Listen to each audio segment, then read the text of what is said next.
చెందిన గర్భిణి వి శిరీష ఆమె ప్రసవం అయిన శిశువు ప్రాణాలను కాపాడేందుకు చాలా ప్రయత్నించామని, అయినా వారు మరణించడం తమకు అత్యంత బాధ కలిగించిందని కాకినాడ రమ్య ఆసుపత్రి వైద్యులు పితాని అన్నవరం ప్రభావతులు ఆవేదన వ్యక్తం చేశారు. గర్భిణికి వైద్యం చేయడంలో తమ లోపం ఏమీ లేదని, వైద్యులంతా చివరి వరకు ప్రయత్నం చేశారని, అయినా అది సాకారం కాలేదంటూ వారు ఆవేదన వ్యక్తం చేశారు. శనివారం స్థానిక గాంధీనగర్ లో ఉన్న రమ్య ఆసుపత్రిలో వైద్యులు అన్నవరం ప్రభావతులు తన ఆసుపత్రిలో వైద్యం నిమిత్తం చేరిన గర్భిణి శిశువు మృతి చెందడం పట్ల వారు వివరణ ఇచ్చారు. కాకినాడ రూరల్ కోవాడ గ్రామానికి చెందిన వి శిరీష ప్రసవ నిమిత్తం గురువారం ఉదయం ఆసుపత్రిలో చేరిందన్నారు. ఆమెకు అన్ని వైద్య పరీక్షలు నిర్వహించగా సాయంత్రంకు నొప్పులు రావడంతో ప్రసూతి గదిలోకి తీసుకువెళ్లామని అన్నారు. మరో 15 నిమిషాల్లో ప్రసవం అయిపోతుందనగా ఆమెకు అధిక రక్త ప్రసరణ, గుండె పనితీరు తగ్గిపోవడం, కాలేయ వంటి సమస్యలు ఒక్కసారిగా రావడంతో ఆమె అపస్మారక స్థితిలోకి వెళ్లిపోయారని అన్నారు. గర్భిణిని శిశువును కాపాడాలని ఎంత ప్రయత్నించినా ఫలితం దక్కకపోవడం దురదృష్టకరమని అన్నారు. ఆమెకు వైద్యం అందించడంలో ఎటువంటి నిర్లక్ష్యం లేదని, అంతా క్షణాల్లోనే జరిగిపోయిందని, నేరం తమపై మోపవద్దని, ఇందులో తమ తప్పేమీ లేదంటూ వారు వేడుకున్నారు. తాము చాలా ఆసుపత్రుల కంటే అతి తక్కువ ధరకే వైద్యం అందించి ఒక ఆశయం కోసం లాభాపేక్ష లేకుండా సదుద్దేశ్యంతో ఈ ఆసుపత్రిని నిర్వహిస్తున్నట్లు వైద్యులు అన్నవరం ప్రభావతులు చెప్పారు. పేషెంట్ వి శిరీష అని, అంటే తను ఇది సెకండ్ ప్రెగ్నెన్సీ అండి. ఫస్ట్ టైం నార్మల్ డెలివరీ అయింది. తర్వాత ఇది సెకండ్ ప్రెగ్నెన్సీలో అంటే తను 37 వీక్స్ అప్పుడు ఇక్కడికి వచ్చారనమాట. సో తను యాక్చువల్గా ఎగ్జామినేషన్లో అంటే ఫస్ట్ నార్మల్ డెలివరీ అయింది, సెకండ్ ఇది ఏఎన్సీస్ బయట చెకప్స్ చేయించుకున్నారు. అంటే 37 వీక్స్ అప్పుడు ఇక్కడికి వచ్చారు. అంటే మైల్డ్ డయాబెటీస్ అట్లా, అంటే జస్ట్ మెట్ఫార్మిన్ మీద ఉన్నారనమాట. సో అలాగే డయాబెటీస్ ఉంది కదా అని నేను అంటే ఎండోక్రైనాలజిస్ట్ దగ్గరికి పంపించాను. అదే గైడ్ హాస్పిటల్ మాధవ పంపిస్తే ఇది చాలా మైల్డ్గా ఉంది, just only metformin tablet continue చేద్దామన్నారు. ఇంకా వేరే రిస్క్ ఫ్యాక్టర్స్ అయితే ఏం లేవు. అంటే ప్రెగ్నెన్సీ ఫస్ట్ ట్రైమిస్టర్ అంతా నార్మల్గా ఉంది, సెకండ్ ట్రైమిస్టర్ అంతా నార్మల్గా ఉంది, బీపీ కానీ అట్లా ఏం లేదనమాట.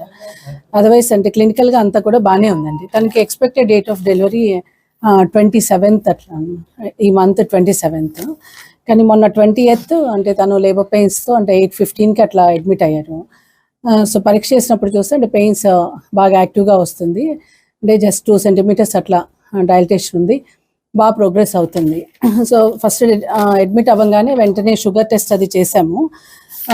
షుగర్ 105 అట్లా 105 అట్లా ఉందండి. హెచ్బి కూడా అంటే 12.7. అంటే ప్రతి పేషెంట్కి at the time of delivery, అదే డెలివరీకి వచ్చినప్పుడు మళ్ళీ రిపీట్ చేస్తాము, హిమోగ్లోబిన్ టెస్ట్ అది రిపీట్ చేస్తాము. సో అలాగే సిస్టర్ కూడా అంటే మామూలుగా రికార్డింగ్స్లో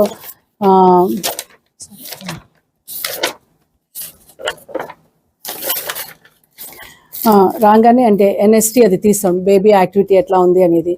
సో గ్రాఫ్ అంతా కూడా చాలా బాగుందనమాట. సో 8:59 తర్వాత పేషెంట్కి మళ్ళా ఆల్మోస్ట్ 10 o'clock అట్లా చూసినప్పుడు ఫుల్లీ ఎఫేస్డ్, అంటే 4 సెంటీమీటర్స్ డైలటేషన్ ఉంది, అంటే బాగా ప్రోగ్రెస్ అవుతుంది. హార్ట్ బీట్ అంతా రెగ్యులర్గా ఉంది. అంటే పేషెంట్ రొటీన్గా ఎనిమా అది ఇచ్చి అంటే లేబర్ రూమ్లోనే ఉంచాము. కరెక్ట్గా అంటే 11:30కి అట్లా మళ్ళీ 8 సెంటీమీటర్స్, అంటే ఆల్మోస్ట్ ఇంకా హెడ్ కిందకు వచ్చేసి.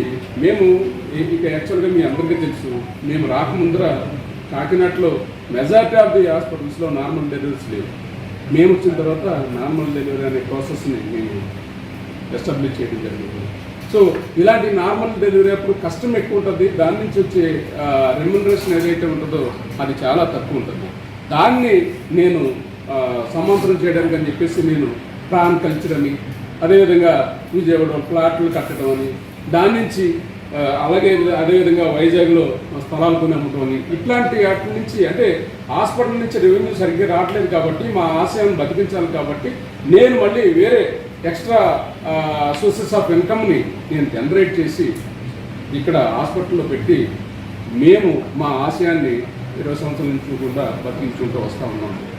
గత కొంతకాలంగా అంటే ఇప్పటివరకు అంటే 18 సంవత్సరాల నుంచి 19 సంవత్సరాల నుంచి బాగానే ఉంది. కానీ 1 year నుంచి కొంతమంది వ్యక్తులు మిమ్మల్ని వాళ్ళ ఆధీనంలో తీసుకున్నా, లేదంటే ఏం జరుగుతుందో తెలియదు, కానీ మా మీద బురద జల్లుతూ వస్తే పరిస్థితులు మేము ప్లస్ మీరు చూస్తామన్నారు.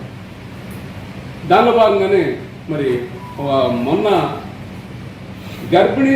లేని గర్భిణి మేము ఉందని చెప్పేసి ఒక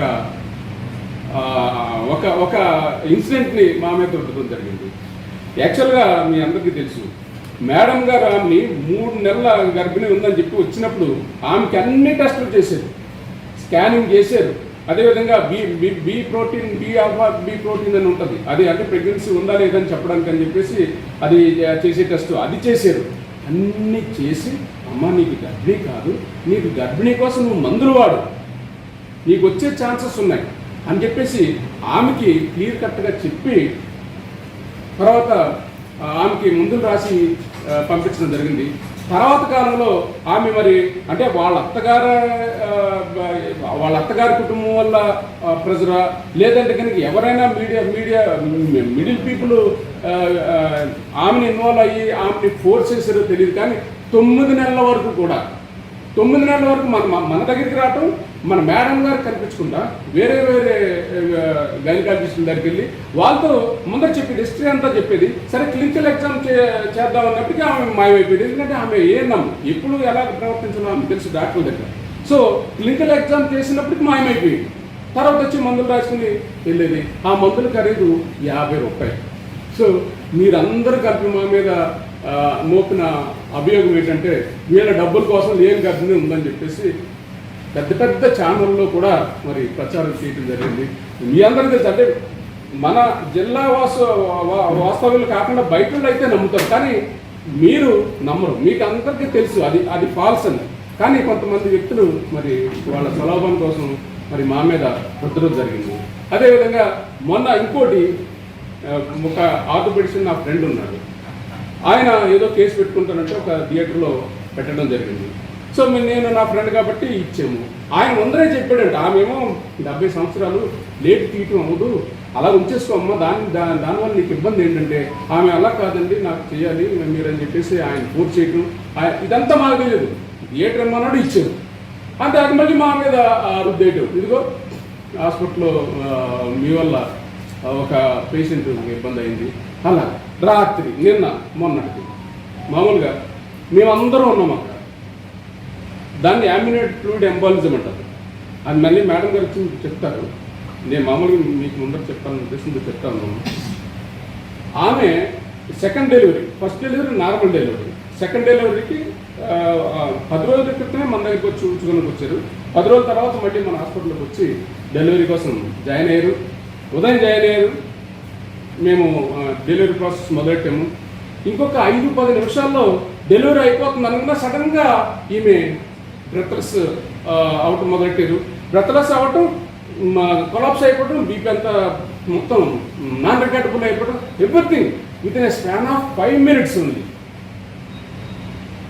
వెంటనే మేమందరం ఉన్నాం, 3 అనస్థిస్టులు ఉన్నాం, 2 గైనకాలజిస్టులు ఉన్నారు, ఒక పీడియాట్రిస్ట్ ఉన్నారు. మేమందరం కలిపి థియేటర్ తీసుకెళ్ళి రిసెసిటేషన్ చేసి అట్లీస్ట్ బేబీనన్నా బతికించాలని చెప్పేసి మేము చేసిన ప్రయత్నంలో మరి మేము ఏమీ చేయలేదు. దాని మీద మళ్ళీ మేము మా ప్రాబ్లంలో క్రియేట్ చేసి చూపిస్తూ ఉన్నారు.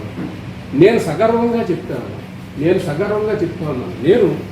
నేను నా వైపు హాస్పిటల్ స్టార్ట్ చేసిన తర్వాత ఈ రోజు వరకు 1,00,000 మంది పిల్లల్ని మన హాస్పిటల్ నుంచి బయటపెట్టి ఏ ప్రైవేట్ హాస్పిటల్లో కూడా ఇంత సంఖ్య లేదు. మీరు కనుక్కోండి, వీఆర్ హ్యావింగ్ ద ఎవిడెన్స్.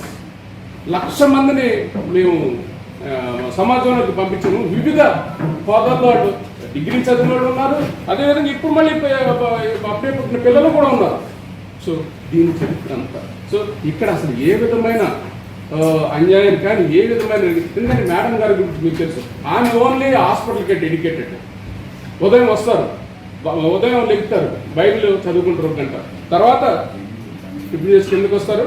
రాత్రి 12 గంటల వరకు కూడా ఆమె పేషెంట్లతోనే ఉంటారు. ఆ వచ్చే పేషెంట్ని సొంత బెడ్లలో చూసి నిన్న జరిగిన దానిలో మాకు మందుల రూపంలో మేమైతే ఫ్రీగా సర్వీస్ చేస్తాం, కానీ బయట నుంచి వచ్చిన డాక్టర్స్కి 10,000, థియేటర్లో డ్రగ్స్కి 10,000. వాళ్ళు పైసా పే చేయలేదు, ఎందుకంటే మేము ఎవరి దగ్గర కూడా అడ్వాన్స్ పే చేయించుకోం.